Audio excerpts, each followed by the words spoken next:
Bonjour et bienvenue à cette nouvelle capsule vidéo. Dans l'ancienne capsule vidéo, nous avions vu comment écrire, réécrire des nombres, faire la différence entre des chiffres et des nombres, et comment trouver la forme développée aussi d'un nombre. Donc, nous allons continuer ici avec un exemple. Donc le nombre 38 072 se lit de la façon 38 072 en écrivant avec des traits d'union pour séparer chacun des mots. 38 072. Le chiffre à la position des centaines dans ce nombre, ici on a le 2 à la position des unités, le 7 à la position des dizaines, c'est le 0 qui est à la position des centaines. La valeur du chiffre 8, donc le 8 est à la position des unités de 1000, donc le 8 vaut 8000.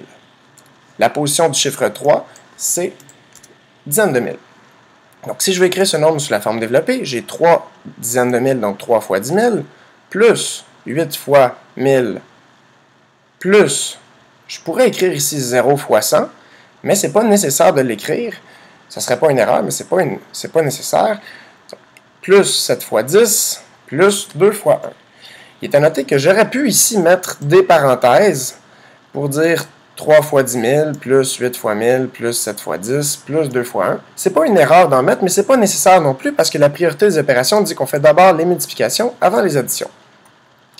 Si je continue avec l'ordre entre les nombres, donc quand j'ai des nombres, je peux vouloir les placer en ordre. Donc, si j'ai les 4 mêmes nombres ici, je veux les placer en ordre. Je peux utiliser des symboles. Donc, le symbole inférieur à, qui est ce symbole-là ici, ou le symbole supérieur à, qui est ce symbole-là ici.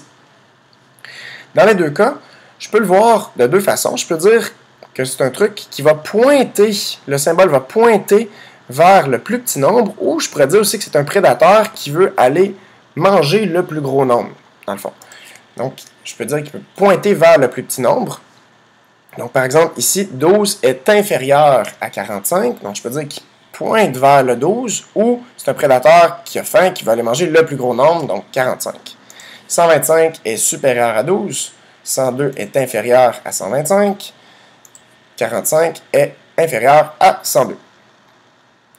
Je peux aussi, avec ces 4 mêmes nombres-là, vouloir les placer en ordre croissant. En ordre croissant veut dire du plus petit au plus grand. Donc, si je vais l'utiliser deux façons différentes d'écrire l'ordre croissant. Donc, je vais commencer avec mon plus petit nombre, 12. Ensuite, je continue avec une virgule, donc 45, suivi de 102, suivi de 125. Une deuxième façon de l'écrire serait de réécrire les 4 mêmes nombres, mais d'utiliser les symboles. Donc, 12 est inférieur à 45, qui lui est inférieur à 102, qui lui est inférieur à 125. L'ordre décroissant, c'est le contraire, c'est l'inverse. Donc, c'est du plus grand au plus petit.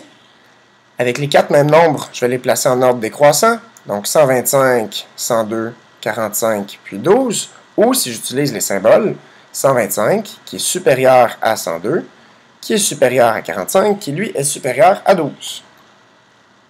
Une troisième façon d'ordonner les nombres serait de les placer sur une droite numérique. Donc, sur ma droite numérique, si la flèche est placée à l'extrémité droite, ce qu'elle veut dire, c'est qu'elle indique le sens dans lequel les nombres augmentent. Donc 0, 50, 100, ça augmente vers la droite. Les espaces entre les graduations doivent toujours être les mêmes. Donc ici, ce bond-là doit toujours être le même bond pour chaque graduation, et ça, on appelle ça le pas de graduation. Donc chacun des bonds, c'est un pas de graduation. Dans ce cas-ci, c'est toujours le même, c'est des bonds de 10. Donc, mes bonds de 10, je vais les faire afficher ici. Donc, 0, 10, 20, 30, 40, 50, etc. jusqu'à 140. J'aurais pu continuer, mais ici, pour aller placer mes 4 nombres, ça va être suffisant. Donc, je vais commencer avec mon plus petit nombre.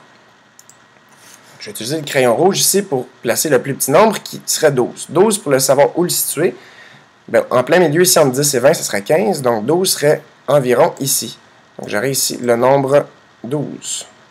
Placer 45. 45 va être exactement au point milieu entre 40 et 50 sur la droite numérique. Donc ici, j'aurai le nombre 45. Le nombre suivant, 102, va être entre 100 et 110, plus près du 100. En plein milieu, ici, ce serait 105. Donc 102 va être environ ici. Puis, le quatrième nombre à placer, 125 serait exactement au point milieu entre 120 et 130. J'aurais pu, pour le savoir plus précisément où le placer, j'aurais pu subdiviser chacune de mes graduations en 10 unités pour avoir 100, 101, 102 et l'avoir précisément. Ici, c'était seulement pour réfléchir un peu pour placer de façon visuelle. Donc voilà, dans la prochaine vidéo, nous verrons comment additionner et soustraire des nombres positifs. Merci.